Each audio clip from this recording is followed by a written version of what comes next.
మీ business ఏదైనా మీ ఊర్లో promotion చేయాలంటే అది సుమన్ టీవీతోనే సాధ్యం. ఇప్పుడే సంప్రదించండి. మనం కొద్ది కాలంగా చూస్తుంది నేను ప్రజాసేవ చేద్దామని రాజకీయాల్లోకి వచ్చాను. అప్పటి నుంచి రాజకీయాల ద్వారా ఏదో లబ్ధి పొందుదామని అయితే రాలేదు. నేను లబ్ధి కూడా పొందలేదు. మీరు చూశారు గత 16 సంవత్సరాల నుంచి. నాకు పొందే ఉద్దేశం కూడా లేదు. అలా ఒక రూపాయి కూడా నేను సంపాదించలేదు. సంపాదించే ఉద్దేశం కూడా లేదు. సో ప్రజాసేవ చేద్దామని వచ్చాం. అది మనం అనుకున్న కొన్ని చేయగలిగాము, కొన్ని చేయలేము. అది సహజం అక్కడ. కాకపోతే మొన్న జరిగిన ఎలక్షన్ లో కొంచెం చాలా బాధ కలిగించింది.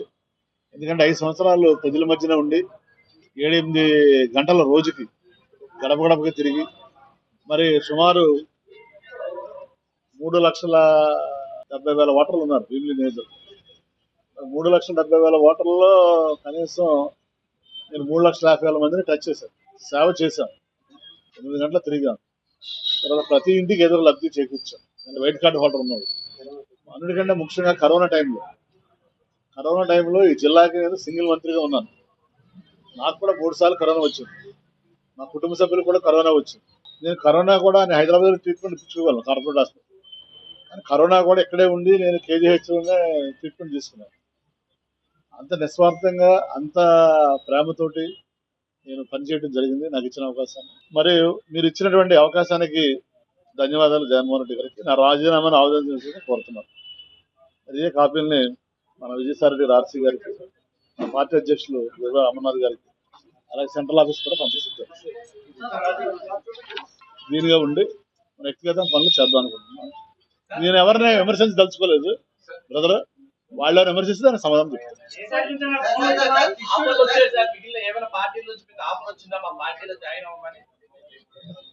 వస్తే రాకుండా ఉంటే అన్ని కాదు. ఇప్పుడు నేనే అది కాదయ్యా, నేనే కొన్నాళ్ళ పాటు దూరం ఉందాం అనుకుంటున్నాను. చెప్తాను కదా మీకు అదే తెలుసు. రాష్ట్రం విడిపోయింది, మరి 2 రాష్ట్రాలు విడిపోయిన తర్వాత మన రాష్ట్రం ఎలా ఉంది, ఆంధ్రప్రదేశ్ రాష్ట్రం, పక్క రాష్ట్రం తెలంగాణ ఉంది మనం చూస్తాం.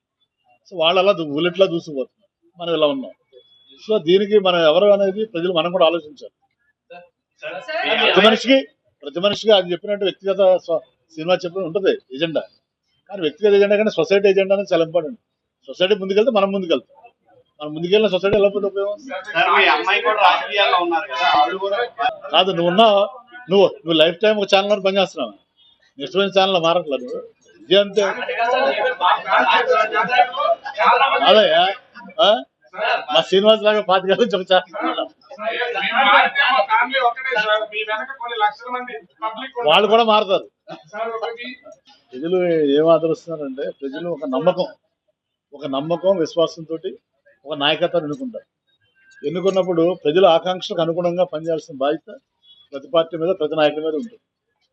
ఆ ఆకాంక్షల్ని నెరవేర్చడంలో విఫలమైనప్పుడు వచ్చేటువంటి ఇబ్బందులు ఇవన్నీ. సో జనరల్గా ఏంటంటే ప్రతి నాయకుడు కూడా ఎలక్ట్ అయ్యే ముందు ఎమ్మెల్యేగా కానీ, సీఎం ముఖ్యమంత్రిగా కానీ ప్రజలు యాస్పిరేషన్స్ అనుగుణంగా పనిచేస్తామని చెప్తారు, పనిచేస్తామని నమ్మిస్తారు. ఒకసారి ఆ సీట్లో కూర్చున్న తర్వాత ప్రజల ఆకాంక్షల్ని అనుగుణంగా మర్చిపోయి వాళ్ళ ఆకాంక్షలకు అనుగుణంగా పనిచేయడం మొదలు. సో దానివల్ల ఈ గ్యాప్ వస్తుంది, దానివల్ల ఈ ఫలితాల్లో తారుమారు అవడం జరుగుతుంది.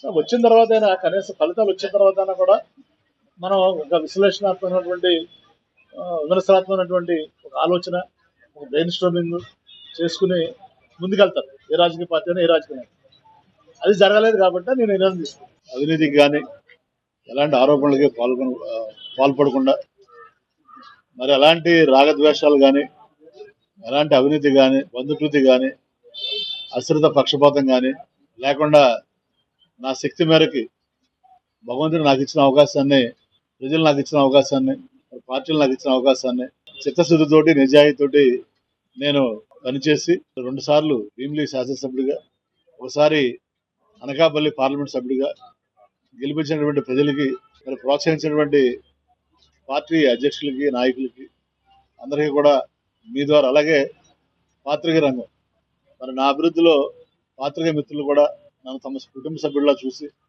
మీరు ఎంతో ప్రోత్సహించారు. దానికి మీకు, పాత్రికేయులకి, అధికారులకి, ప్రజలకి, పార్టీ నాయకులకి పేరు పేరున, ఎందుకంటే అందరూ ఉన్నారు నా ఆత్మీయులు అన్ని పార్టీలు కూడా, వారందరికి కూడా పేరు పేరున హృదయపూర్వక నమస్కారాలు, ధన్యవాదాలు తెలియజేస్తున్నారు. భీమిలి వాళ్ళకి అందరికి కూడా పేరు పేరున హృదయపూర్వక నమస్కారాలు, ధన్యవాదాలు. నేను ఏదైనా నిర్ణయం తీసుకున్నప్పుడు వాళ్ళకి పిలిచి కార్యకర్తలు మీటింగ్ పెట్టి చెప్పడం జరుగుతుంది.